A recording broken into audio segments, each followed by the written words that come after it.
विदर्भातल्या शेतीला का आहे पीक पद्धत बदलण्याची गरज? किनारपट्टीवर घेतली जाणारी मसाल्याची पिकं विदर्भात कशी ठरतील गेम चेंजर?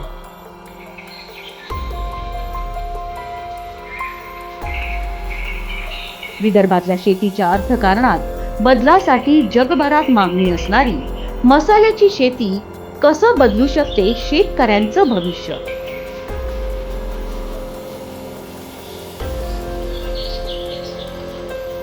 विदर्भातल्या भूमिपुत्राने ज्येष्ठ कृषी शास्त्रज्ञांच्या मदतीने केलेले मसाला शेतीचे प्रयोग प्रत्येक शेतकऱ्याला ठरतील खास मार्गदर्शक.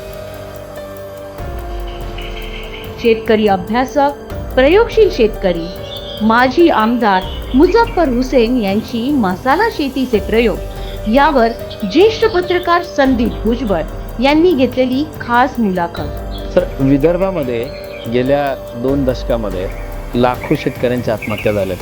कुठंतरी पीक पद्धती वारंवार आपण तीच कॅरी करतोय किंवा दशकांपासून किंवा शतकांपासून काही पीक पद्धती आपली कायम आहे. कापूस आहे किंवा आता नवीन इंट्रोड्यूस झालं सोयाबीन असेल किंवा कडधान्य असेल. कॅश क्रॉप म्हणून आपण विदर्भात काही पाहिलं नाही, म्हणून तर आपली कुठं म्हणजे शेतकरी आर्थिक कारणामुळे शेतकऱ्यांच्या आत्महत्या आणि विवंचना झाली असं नाही वाटत आहे? विदर्भात एक जी गोष्ट मला जाणवते की एकतर होल्डिंग कमी आहे, irrigation lack of irrigation system आहे, अभाव आहे. बरोबर. असं नाही की शासनाने काही इनिशिएटिव्ह घेतलं नाही, भरपूर इनिशिएटिव्ह घेतलं. म्हणजे 1950च्या नंतर आपली जी वाटचाल राहिली डिमांड अँड सप्लायचा रेशिओ मीट करण्यासाठी, त्याच्यामध्ये आपण भरपूर काही संशोधन केलं. बरोबर. नाही केलं तशातला भाग नाही आहे. पण विदर्भातला जो भाग आहे जो सिंचन अभावी आहे, त्याच्यामध्ये सिंचन इरिगेशन सिस्टम हे आपण टायमावरती पोचू शकलो नाही. विविध कारणं आहेत त्याला. त्या कारणामध्ये न जाता असे काही क्रॉप्स, प्लांटेशन, हॉर्टिकल्चर या ठिकाणी आणायची गरज आहे, जेणेकरून माझा जो फोकस आहे ते छोट्या शेतकरीवर आहे, ज्याची holding 1 acre 2 acre maximum 5 acre, जो शेतात स्वतः काम करतो. शेतमजुरांचाही अभाव आहे. बरोबर. आज धानाचा शेतकरी असेल किंवा कापसाचा असेल किंवा सोयाबीनचा असेल, आपण सगळं बेरीज करून बघितलं तर 25,000 पासून तर 75,000 खूप डोक्यावरनं पाणी गेलं. मोठा शेतकरी असेल, जुना प्लांटेशन असेल तर लाखाच्या पुढे जात होतो. बरोबर. तरी बाजारभाव, शेल्फ लाईफ, ट्रान्सपोर्टेशन, हा सगळा जो सेटअप आहे तो त्याला कुठे ना कुठे मागे खेचतोय. ओके. आणि हे ओव्हरनाईट चेंज होणं हे शक्य नाही. बरोबर आहे. दीर्घकाळ जाणारी प्रक्रिया आहे. याच्यामध्ये मल्टीनॅशनलला इन्व्हॉल्व केलं आणि प्रॉब्लेम सॉल्व्ह होईल असाही परिस्थिती नाही. आपण पंजाब किंवा उत्तर प्रदेश किंवा बिहार किंवा हरियाणाशी कम्पेअर विदर्भचा विशेष या रिजनला करू शकत नाही. बरोबर. आणि बरेच राज्यांमध्ये ज्यांचे मी नाव तुमच्याकडे आता घेतले, साऊथमध्ये तमिळनाड, तेलंगणा, आंध्रा, कर्नाटका या परिसरमध्ये, या राज्यांमध्ये असे बरेच जिल्हे आहेत जिथे ही परिस्थिती आहे. तिथल्या कास्तकारांनी काय केलं हे मागील 10-12 वर्षामध्ये तिथे जाऊन फिरून बघितल्यानंतर माझ्या लक्षात आलं की विदर्भामध्ये आपण क्रॉप पॅटर्न चेंजचं मॉडेल उभा करू शकतो. ग्रेट. आणि त्याच्यासाठी मला फॉर्मर ICARचे head of spice division doctor M.N. वेणुगोपालचं मार्गदर्शन लाभला. ओके. आजही ते येतात 2-3 महिन्यामध्ये आणि इथे मार्गदर्शन करतात. प्लांट्सचा प्रोक्युअरमेंटमध्ये मदत करतात. बरं. त्याची लागवडमध्ये मदत करतात. त्याची अपब्रिंगिंग, कीपिंग या वातावरणामध्ये कसं त्याला आपण एस्टॅब्लिश करू शकतो, या सगळ्या गोष्टींमध्ये त्यांचा सिंहाचा वाटा आहे. ग्रेट. मसाल्याची पिकं ही भारताची जगात प्राचीन ओळख आहे, आजची ओळख नाही आहे. भारतात जे कोणी व्यापार करायला आले ते मसाल्यांचा व्यापार करायसाठी आले, विशेषतः गरम मसाले. त्या गरम मसाल्याची कोणती पिकं विदर्भात तुम्हाला यशस्वी होताना दिसली आणि ती त्याच्यामध्ये व्यावसायिक संधी किती दिसत आहेत त्याविषयी सांगा. मसाल्याचं डिमांड अँड सप्लायचं रेशिओ जर आपण बघितलं तर प्रोडक्शनमध्ये महाराष्ट्र फार मागे आहे. बरं.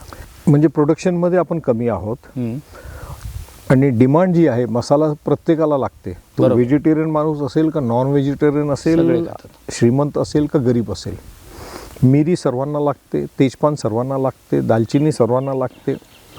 मसाल्याचे जेवढे प्रकार आहेत 63 प्रकार आहेत. मिरीची मागणी तर आपण मीठच करू शकत नाही, जगाच्या धर्तीवर पण नाही मीठ करू शकत, आपल्या देशातही मीठ नाही करू शकत. आणि आपल्या राज्यात महाराष्ट्रामध्ये आपण फक्त कोकणाकडे बघतो, सिंधुदुर्ग, खूप झालं तर रत्नागिरी. पण तिथे जो प्रोडक्शन आहे आणि महाराष्ट्रातली जी खपत आहे, जमीन आसमानचा फरक आहे असं म्हणतो ना आपण. याला 2-3 कारण आहेत. शेतकरी हे स्वतः डिप्रेस झाला आहे, हवा काय म्हणतो आपण, हवादिल झाला आहे. त्याला हे कळून चुकलं आहे की शेतीतनं मी जगू शकत नाही, माझा परिवार जगू शकत नाही. बरोबर. म्हणून ते शहराकडे जाऊ लागले. शेतकऱ्यांची मुलं शेतात काम करायला तयार नाही. त्यांचा दोष नाही आहे किंवा शासनाचा दोष आहे असंही मी म्हणणार नाही, पण कुठेतरी राज्य रिसर्चमध्ये कमी पडला हे सांगायला हरकत नाही. म्हणजे राज्यात 4 कृषी विद्यापीठं असून त्यांनी लागवड करणं, त्याचं मॉडेल डेव्हलप करणं आणि ते शेतकऱ्यांपर्यंत पोहोचवणं, ह्याच्यामध्ये आपण कमी पडलो असं तुमचं. हा, नवीन रिसर्च करणं म्हणजे विशेषतः क्रॉप पॅटर्न चेंज करण्याच्या रिसर्चमध्ये विदर्भाची PKV आहे. मला नाही वाटत की नवीन काहीतरी रिसर्च मॉडेल ज्या लाईनवर मी बोलतो त्या लाईनवर कदाचित त्यांनी काय असं विशेष मॉडेल तयार केलं असं मला वाटत नाही. कारण केलं असतं तर ते आतापर्यंत लोकांपर्यंत आला असता. हा जो गॅप आहे, विद्यापीठाने संशोधन करायचा गॅप आहे, तो गॅप तुम्ही एका इंडियन काउन्सिल ऑफ ॲग्रिकल्चर रिसर्चच्या फॉर्मर HOD कडून, म्हणजे एका खूप वरिष्ठ शास्त्रज्ञाकडून, कर्नाटकातल्या डॉक्टर वेणुगोपाल यांच्याकडून तो कसा भरून काढला, ते कसं तुमच्यासाठी कसं चॅलेंज राहिलं त्याविषयी सांगा. वेणुगोपाल साहेबांशी संपर्क करणं आणि त्यांना म्हैसूरपासून नागपूरपर्यंत, रामटेकपर्यंत आणणं हा मला एक तारेवरची कसरत होती. कारण सायंटिस्ट, रिटायर्ड झालेले सायंटिस्ट आहेत ते. शेतकऱ्यांसाठी स्वतःचे पैसे लावून, पेन्शनचे पैसे लावून ते फिरतात आणि मार्गदर्शन करतात केरळ, कर्नाटका या राज्यामध्ये. ग्रेट. मला 3-1 वर्ष लागले त्यांना जाऊन तिथे भेटणं, त्यांना माझी कल्पना सांगणं, त्यांना माझ्या सांगण्यावर विश्वास बसणं. कधी सुरू केलं ते? हे 1920च्या आसपास मी सुरू केलं. बापरे. त्यांच्याशी माझा संपर्क 19 मध्ये झाला. बरं. 1 वर्षानंतर त्यांनी मला वेळ दिली आणि म्हैसूरला बोलवलं. बरं. त्या 1 वर्षामध्ये त्यांनी मला इथला हवामान, रेनफॉल, माती, सॉईल टेस्टिंग रिपोर्ट हे ते सगळं त्यांनी माझ्याकडनं मागून घेतलं. मला म्हैसूरला बोलवलं आणि भरपूर कर्नाटका, केरळाच्या राज्यामध्ये त्यांनी मला घेऊन गेले, फिरवलं. बरं. He was testing my water, ज्याला म्हणतो ती माझी परीक्षा घेत होते की ही पुढारी माणूस आहे, करेल का, आणि हा करेल का, हा नुसता बोलतो का, याच्या मागे पॉलिटिकल इंटेन्शन आहे का, पॉलिटिकल मायलेज याला घ्यायचं आहे का, याची स्वतःला इमेज बिल्डिंग करायची आहे का, असे भरपूर प्रश्न त्यांच्या मनात होते. मला ते जाणवत होतं. पण आय वॉज डिटर्मिन्ड की मला हे करायचं आहे आणि मला यांच्यासारखी व्यक्तिमत्वाचं साथ मिळाल्याशिवाय, मार्गदर्शन मिळाल्याशिवाय मला शक्य नाही आहे.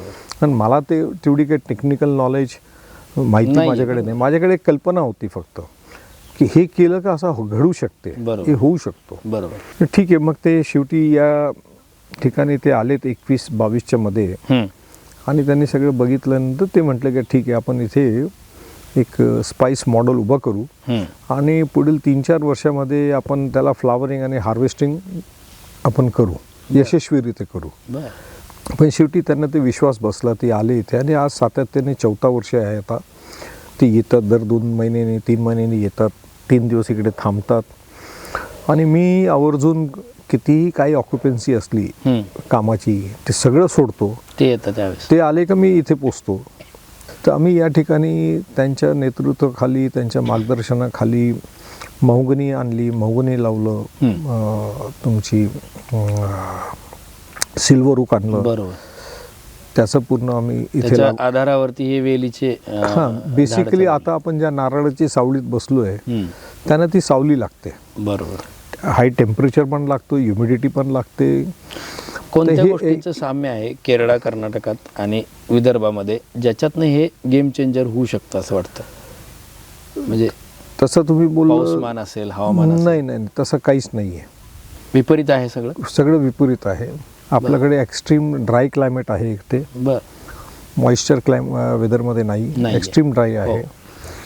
एक्स्ट्रीम कोल्ड पण आहे, एक्स्ट्रीम हीट पण आहे. बरोबर. पावसाचं प्रमाणही कमी आहे तुलनेने कोकणाच्या जे हा पश्चिम घाटाच्या तुलनेने. पण तुमच्याकडे जर इरिगेशनची व्यवस्था असेल किंवा लिमिटेड रिसोर्स ऑफ पाणी असेल तुमच्याकडे तर हे शक्य आहे.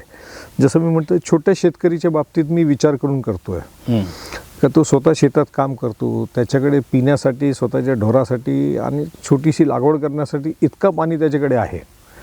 पण तेवढाच पाणीचा आणि पावसाळ्याचा पाणीचा त्याने संकलन केलं म्हणजे छोटासा शेततळ केला किंवा एक बोर त्याच्याकडे असेल. आता शासनाची विविध योजना आहे तुम्हाला माहिती आहे, शेततळाची योजना आहे, बोरची योजना आहे, इलेक्ट्रिसिटीसाठी तुम्हाला वॉटर पंप सोलार बेस्ड याची योजना आहे, सबसिडी हे सगळं अवेलेबल आहे.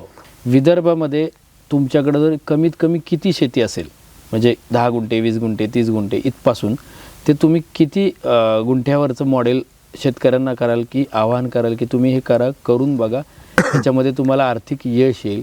आणि ते कोणती पिकं असतील म्हणजे तुमच्याकडे जवळपास 10 पिकं यशस्वीरित्या झालेली आहेत.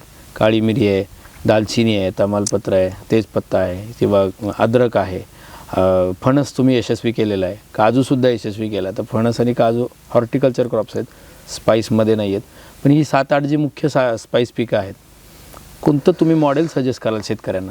शेतकऱ्याने पहिला ट्रायल बेसिसवरच करावा. बरोबर. त्याच्यासाठी 1 गुंठा जागा पण भरपूर आहे. बरं. आता आपण ज्या ठिकाणी बसलोय हे 1-1.5 गुंठा असेल. पण या 1.5 गुंठेमध्ये तुम्ही बघू शकतात की आंबा पण आहे, नारळ पण आहे. ज्या घरात तो राहतो त्या घराच्या शेजारी जर त्यांनी हे प्रयोग केलं की बाबा दालचिनीचे 2 झाडं लावली त्यांनी, एक नारळाचा लावला किंवा एक सिल्वरचा लावला, त्याच्यावर मिरी लावली, हे 1-1.5-2 गुंठ्यामध्ये त्यांनी ट्रायल निश्चितपणे तो करू शकतो. आणि 101% मी तुम्हाला सांगू शकतो की त्याच्यामध्ये त्याला यशच मिळणार. कारण तो घराच्या जवळ जेव्हा करेल, स्वतः उपस्थित असतो, तो रोज त्याची लक्ष राहील आणि तो त्याची ग्रोथ बघेन. तर हे शक्य आहे, अभ्यासी होईल आणि हे शक्य आहे. विदर्भातल्या कोणत्या जिल्ह्यांना तुम्ही आवाहन कराल? कारण पूर्व विदर्भ वेगळा आहे, पश्चिम विदर्भ वेगळा आहे, भातपट्टा वेगळा आहे, कापूस पट्टा वेगळा आहे, सोयाबीन पण आहे, काही काळीची जमीन आहे, इकडं जंगलाकडं गडचिरोली आणि भंडारा गोंदियात जमिनीची पद्धत वेगळी आहे, पहाडी आहे. इकडं कसं बघता, कुठल्या जिल्ह्याला काय तुम्ही सजेस्ट कराल? अगदी वऱ्हाडापासून जर बघितलं, बुलढाण्यापासून, तर तुम्ही काय सांगाल गडचिरोलीपर्यंत कुठं काय सजेस्ट कराल? बघा, नागपूर जिल्हा जो आहे जिथे आपण रामटेक तालुक्यामध्ये आहोत आणि विशेषतः हा उत्तरचा जो भाग आहे नागपूरचा, रामटेक जबलपूरला लागलेला पट्टा आहे. एका बाजूला भंडारा आणि गोंदिया पण लागतो आणि धानचा बेल्ट पण आहे. बरोबर. आणि रामटेक हा मायनिंगचा बेल्ट पण आहे, म्हणजे रेताळ जमीन, वालू आहे आणि मुरमची माती आहे. धानच्या बंदीवर शेतकरी बऱ्याच ठिकाणी सीताफळ लावतात आणि बऱ्यापैकी सीताफळची लागवड यशस्वी पण झाली आहे. पण सीताफळला प्रॉब्लेम काय आहे की शेल्फ लाईफ कमी आहे. बरोबर. सीताफळला जंगली जनावर खात पण नाही, गाय म्हैस पण त्याची पानं खात नाही. सीताफळची लागवड बुलढाण्याला मेहकर जे सीताफळ महासंघ आहेत त्याचे अध्यक्ष श्याम गट्टानीसा वगैरे आहेत, त्यांनी 20-25 वर्ष मेहनत केली तर बुलढाण्याच्या मेहकर आणि आजूबाजूच्या 2 तालुक्यामध्ये सीताफळ लागले. बरंच काही मोठ्या प्रमाणात सीताफळची लागवडला त्या ठिकाणी सुरू झाली. आणि ज्यांचं उत्पादन चांगलं आहे ते आता एकत्रितरित्या गट करून ते सीताफळ मुंबईपर्यंत पोहोचवण्याचंही काम त्यांनी मागच्या वर्षापासून सुरू केलं. त्यांना 80 रुपये पण किंमत भेटते, 100 रुपये पण किंमत भेटते आणि तो सीताफळ ते मेहकर आणि बुलढाणाच्या APMCला विकत होते तर 20 रुपये 30 रुपयाला. बरोबर. अगदी नगण्य किंमत. हां, तर आता ज्या पट्ट्यामध्ये त्यांनी सीताफळ लावलं आहे ती जागा मी व्हिडिओवरती बघितली, मी प्रत्यक्षात जाऊन नाही बघितलं. पण ती अशीच डोंगराळ भाग आहे, पाण्याची कमतरता आहे, सीताफळला असं पण पाणी कमी लागतो. बरोबर. नागपूरच्या या पट्ट्यामध्ये आणि होऊ शकते ना, का नाही होऊ शकत? सीताफळला जर पाणी ते उपलब्ध करून देऊ शकतात आणि डोंगराचा भाग आहे, सीताफळ लागवड होऊ शकते, तर तिथे महोगनी आणि सिल्वर ओक निश्चितप्रमाणे त्याची लागवड होऊ शकते. महोगनी आणि सिल्वर ओक तुम्ही लागवड केली का मग त्याच्यावरती मिरी लावणं ही शक्य आहे, कारण सिल्वर ओकमुळे त्याला सावली भेटते आणि टिंबर पण भेटतो, तर ते शक्य आहे तिथे, अशक्य नाही.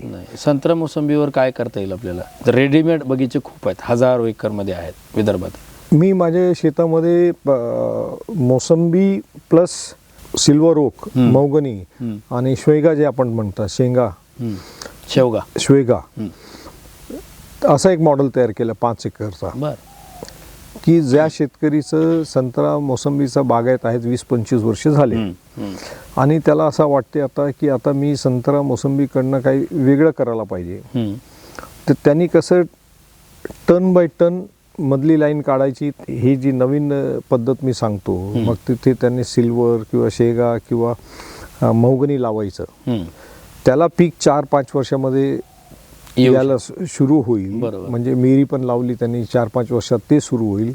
मग दुसरी लाईन काढायची 1 by 1. हा, मग दुसरी लाईन वरती परत ही नवीन लागवड करायचं. म्हणजे त्याची इन्कम जो शेतकरीला इमिजिएट जो प्रश्न असतो, मी हे काढलं तर माझा काय होईल, या वर्षात उत्पन्नाचं काय होईल, हा त्याच्या डोक्यामध्ये हा प्रश्न असतोच.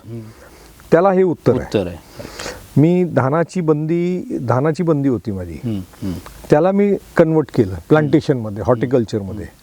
मग ते कसं करायचं, त्याची बेड्स कसे बनवायचे, नाली कशी बनवायची, वॉटर रिटेन्शन होता कामा नये. म्हणजे तुम्ही जे धानाचा पट्टा विचारलं ना, त्याच्यावर हा माझा उत्तर आहे की गोंदिया, भंडारा, नागपूरचा हा पूर्वेचा भाग जो आहे, जिथे धानाची शेती आहे आणि धानाची शेती पण हवादिल झालेला आहे शेतकरी, बरोबर आहे, तर तिथे हे हॉर्टिकल्चरमध्ये या पद्धतीने जाऊ शकतात. मधली जी जागा असते 20 फीटची जागा त्यांनी सोडायची, बेड्स करायचे, बेडवर प्लांटेशन घ्यायचं. मधली जागेमध्ये तो हे 4-5 वर्षात पीक येतात तिथपर्यंत तो जो करतोय सध्याचा क्रॉप, ते चालू ठेवता येईल त्याला. आणि पट्टा पद्धतीने ही नवीन लागवड करता येईल. म्हणजे दोन्ही उत्पन्न चालू राहतील. 15 फीट बाय 10 फीटवर प्लांटेशन किंवा 15 बाय 20 वर प्लांटेशन करता येते. काजू लावलं समजा किंवा फणस लावलं किंवा अन्य काय लावलं. आणि ह्या पिकांवरती त्या काळी मिरीचे वेल लावायचे, चढवून तुम्हाला सिल्वरवरती लावता येते काळी मिरी, तुम्हाला नारळावर लावता येते, आंब्यावर लावता येते, शेवगावर लावता येते, मौगनीवरती लावता येते, या सगळ्यांवरती लावता येते. आणि तुमच्या पारंपरिक हॉर्टिकल्चर पिकावर पण येते, त्याच्यावर मोसंबी आहे, बाकी इतर काय नाही. संत्रा मोसंबीवर येणार नाही, कारण त्याची डाळ जी बारीक असते, याला जेवढा मोठा घेर असेल, त्याला म्हणतो ना आपण स्टेम्प, तेवढी मिरी वाढते. तेवढं उत्पादन चांगलं राहील. म्हणून संत्रा मोसंबीवरती येणार नाही. आंब्यावरती येऊ शकतात. आंब्याचं झाड समजा 20 वर्ष झालेले आहेत आणि आता त्याला कमी फळं लागतात, तर हा सेकंड पीक तू घेऊ शकतो. एक प्रश्न आहे, मिनिमम जर 10 गुंठ्याचं कोणी मॉडेल केलं, दालचिनी, काळी मिरी, त्याच्यानंतर तेजपत्ता, ही 3-4 पिकं आपण घेऊया जी मोठ्या प्रमाणात वाढतात, वेल आणि प्लांट प्रकारातली, तर एक 10 गुंठ्याच्या मॉडेलमध्ये तुम्ही वर्षाला किती हजार रुपये, किती लाख रुपये मिळवू शकता? माझा जो गणित आणि मॉडेल आहे, थोडं कमर्शियल मॉडेल सांगा. हो, कमर्शियल मॉडेल मी सांगतो तुम्हाला. आता उदाहरण आपण एक घेऊया की मिरी 1 एकरमध्ये 400 तुम्ही सिल्वरची झाडं लावली, त्याच्यावरती 400 मिरीची झाडं लागणार. 1 एकरमध्ये कर्नाटकाचा स्टॅटिस्टिक सांगतोय, 1 एकरमध्ये नवीन प्लांटेशनमध्ये 5व्या वर्षापासून त्यांना 1 टन मिरी लागते. 1 टन उत्पादन घेतात 5व्या वर्षापासून. म्हणजे 750 किलो पण असू शकतो, पण 1 टनचा त्यांचा टार्गेट असतो. आणि मग दरवर्षी ते 200-250 किलो वाढत जातात.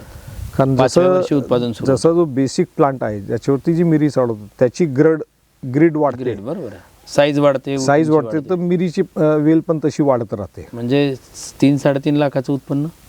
आता APMC मार्केटमध्ये मिरीची जी किंमत आहे ती मिनिमम 500 रुपये आहे पर केजी, तर 5 लाख रुपये झाले 1 टनचे. बरोबर. 2 लाख रुपये खर्च पकडता, एवढं येत नाही, तरी 3 लाख रुपये शिल्लक राहतात. हा झाला मिरीचा. दालचिनी तुम्ही 10 फीटावरती लावू शकतात, तर 1 एकरमध्ये परत 400 झाड लागतात दालचिनी. 3ऱ्या वर्षापासून तुम्ही त्याची हार्वेस्टिंग सुरू करू शकतात. 50% प्लांटची हार्वेस्टिंग करा, 50% सोडा, मग त्याच्यातनंच परत फुटवे निघतात. तर दरवर्षी हार्वेस्टिंग तुमची 4थ्या-5व्या वर्षापासून दरवर्षी हार्वेस्टिंग सुरू होऊन जाते. कारण मग ते फुटवे निघताना उसासारखे आहेत, 1 फुटवा नाही निघत, 3-4 फुटवे निघतात. बांबू सारखा आहेत, ते अनेक फुटवे निघतात.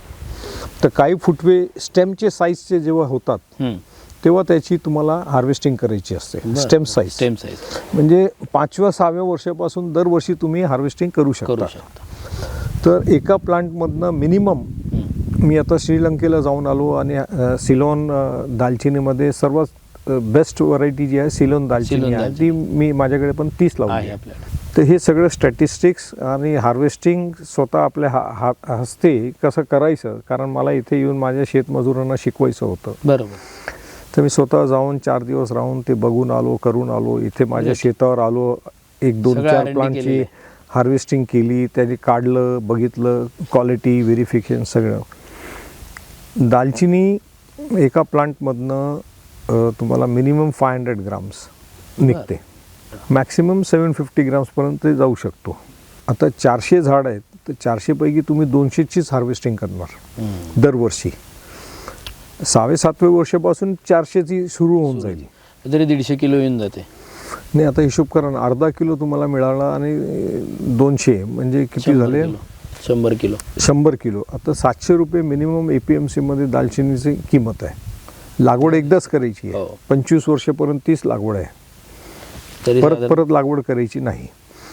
शेतकरी स्वतःचा प्लांट स्वतः तयार करू शकतो. त्याला फ्लावरिंग आली, बुट्टी कलम बांधून करू शकतो, फ्लावरिंग सीड्समधनं करू शकतो. म्हणून परत त्यांना प्लांट्स विकत आणण्याचं कारण नाही, बियाणं आणण्याचं कारण नाही. काहीच नाही. शेतकरींना जे सर्वात मोठा स्वयंपूर्ण प्रॉब्लेम झाला. होतो बियाण्याच्या बाबतीत स्वयंपूर्ण, हा, हे सगळ्यात महत्त्वाचं. सर्वात महत्त्वाचं आहे. बियाणं फेलियर होते, 50% रिझल्ट येतो, 30% रिझल्ट येतो, तो स्वयंभू होऊन जातो. तुम्ही स्वावलंबी राहता बियाण्याच्या बाबतीत, तुम्ही स्वावलंबी राहता, दीर्घकाळ पीक पद्धती आहे, त्यामुळे तुम्हाला वारंवार काढणं, हार्वेस्ट करणं, गरज हार्वेस्ट करणं व्यतिरिक्त आहे ना. म्हणजे पीक काढायचं आणि पैसे घ्यायचे, पुन्हा त्याला लावणी आणि हे काही नाहीये, मशागत नाही. आणि मिरीचे प्लांट्स पण तुम्ही स्वतःच तयार करता. बरोबर.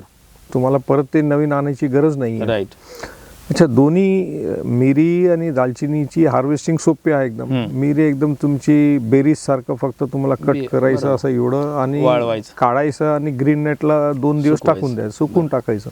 ही पिकं काढणीला आणि वाळवण्या व्यतिरिक्त त्याच्यावर कुठली प्रोसेस आणि प्रोसिजिंग सोपं आहे हे सगळं. जो सर्वात मोठा शेतकऱ्यांना असं वाटतो की नवीन काहीतरी केलं तर प्रोसिजर खूप मोठा असेल, कुठनं इन्व्हेस्टमेंट आणायचं ना काय करायचं, हा विषय त्याच्यात नाही आहे. परत शेल्फ लाईफ त्याची 1 वर्ष, 2 वर्ष, 3 वर्ष, तोही प्रॉब्लेम नाही आहे. दालचिनीचा आणि मिरीचं सांगितलं तर दोघांचं तुम्हाला ऑन एन ॲव्हरेज, दालचिनी तुम्हाला 2-2.5 लाख रुपये प्रति एकर, मिरी 5 लाख रुपये, पण 2 लाख रुपये खर्च काढा तरी 3 लाख रुपये, म्हणजे 2.5 लाख रुपये दोघांचे बाय अँड लार्ज थोडा मोठा झालं.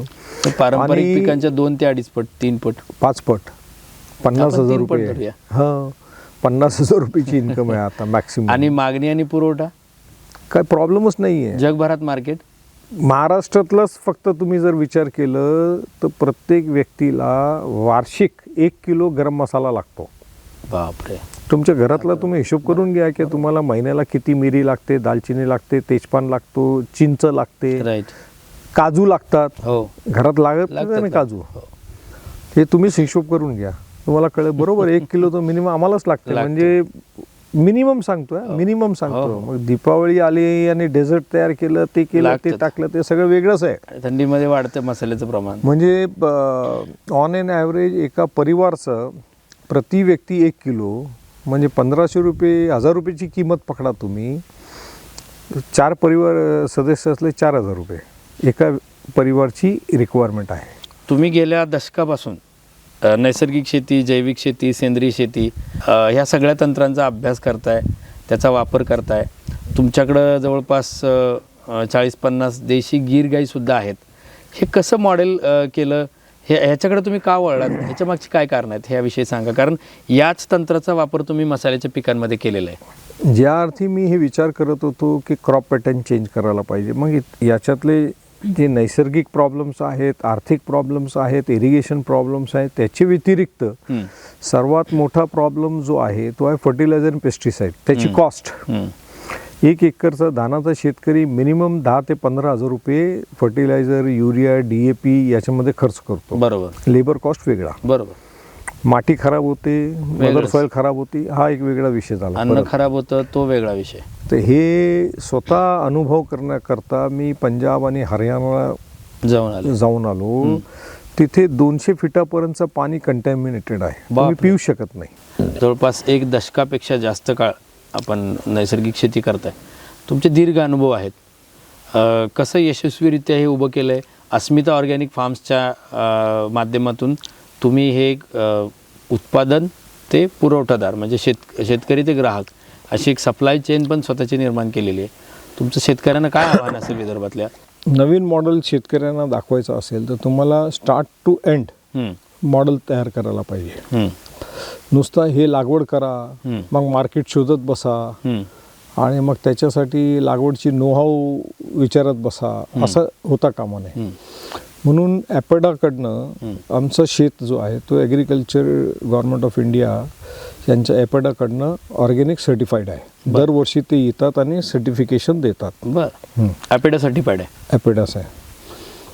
त्याचबरोबर मार्केटिंगसाठी आता समजा आम्ही शेतकऱ्यांना सांगितलं तुम्ही काली अद्रक लावा, ब्लॅक जिंजर, काला आला, हे फक्त सिक्कीममध्ये होतो. बरं, तर 2000 रुपये किलो रॉ अद्रक आहे. बरं. लागवडची पद्धत जशी आपली नॉर्मल अद्रक आलं लावतो आपण सेम आहे. बरं. त्याचा पावडर तुम्ही जर ऑनलाईन शोधलं तर तुम्हाला 15,000 रुपये ते 25,000 रुपये किलो आहे. बरं. आता ती अद्रक लावायचं, दुसरी अद्रक लावायचं सेम आहे, ती 20 रुपये किलो विकली जाते. हे 2,000 नाही 1,000 रुपये किलो पकडा. बाप, किती फरक आहे. खूप फरक आहे, खूप फरक. आणि शेतकऱ्यांनी समजा पावडर करून विकलं तर जास्त तरी 10,000 रुपये किलो.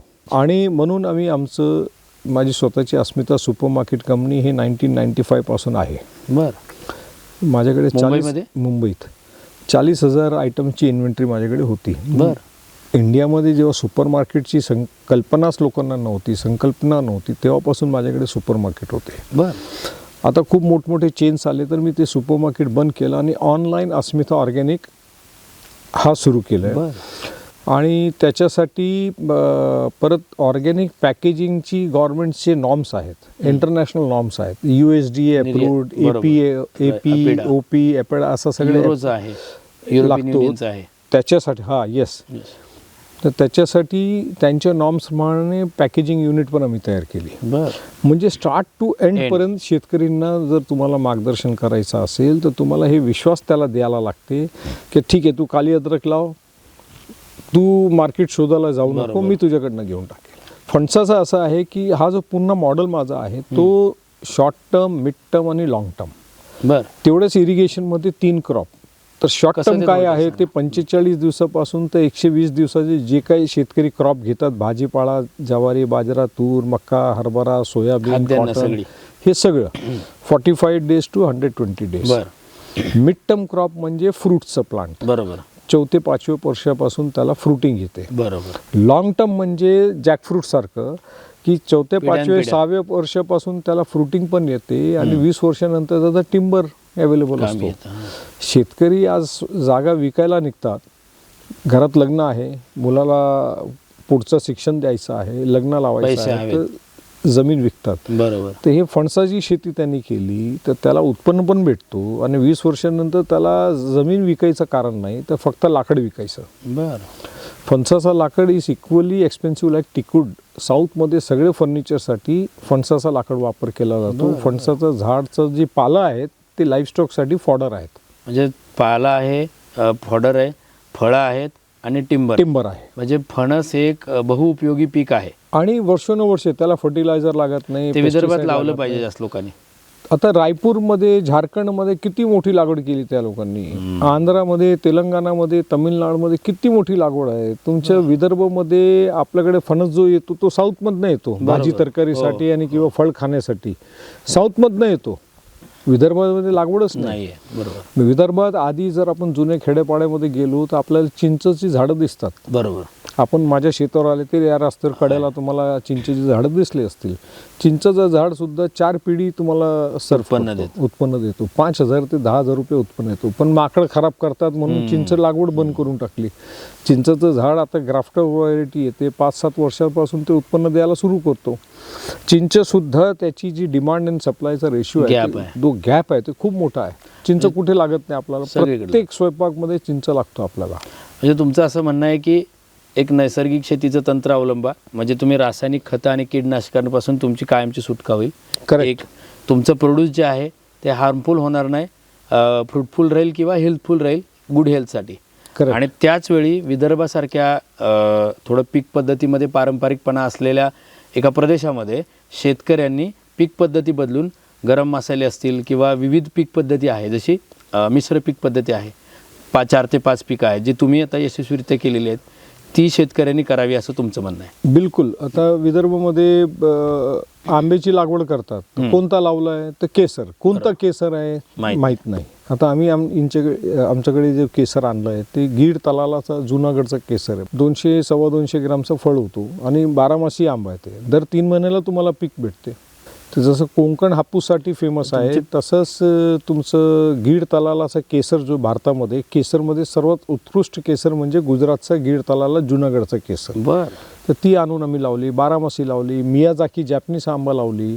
जॅपनीस मियाजाकीचं फक्त रोपं बनवून शेतकऱ्यांनी विकली तरी 2-3 हजार रुपयाला रोपं विकली जाते मियाजाकी. क्या बात. म्हणजे मला एक म्हणायचं की पर्शियन ताहिती लाईम आणलं मी. 150 ग्रामचा निंबू होतो सीडलेस. 12 महिने निंबू चालू. एक तुम्ही बहुवार्षिक पिकं घ्या असाच शेतकऱ्यांना विदर्भातल्या संदेश देत. बिलकुल. मुझफ्फर हुसेन सरांचं म्हणणं आहे की मिश्र पीक पद्धती करा, नैसर्गिक शेती तंत्र अवलंबा आणि अनेक पिकं घ्या ज्याच्यातून तुम्हाला सतत वर्षभर उत्पन्न येत राहील. पारंपरिक पिकांमध्ये अडकून न राहता किंवा पारंपरिक पिकांच्या बरोबर काही क्षेत्रामध्ये 10-20% क्षेत्रामध्ये ही फळं असतील, मसाल्याची पिकं असतील जी दीर्घकाळ 2-3 पिढ्या उत्पन्न देतील, उत्पादन देतील, अशी पिकं घ्या आणि आपल्या शेतीचं अर्थकारण सुधारवा. आणि जी निगेटिव्हिटी, एक डिप्रेशन आलेलं आहे शेतीतलं, त्या डिप्रेशनमधून बाहेर या. त्यासाठी मसाल्याच्या पिकांचा वापर करा असं त्यांचं एक प्रयोगशील स्वतः करून पाहिल्यानंतर त्यांचं एक उदाहरण आहे, सक्सेस स्टोरी आहे, रोल मॉडेल आहे. ते लोकांनी पाहायला पाहिजे, त्याचा अभ्यास केला पाहिजे आणि विदर्भातल्या पीक पद्धतीमध्ये आणि अर्थकारणामध्ये बदल केला पाहिजे असंच त्यांचा आग्रह आहे. नमस्ते सर. धन्यवाद. धन्यवाद. नमस्कार.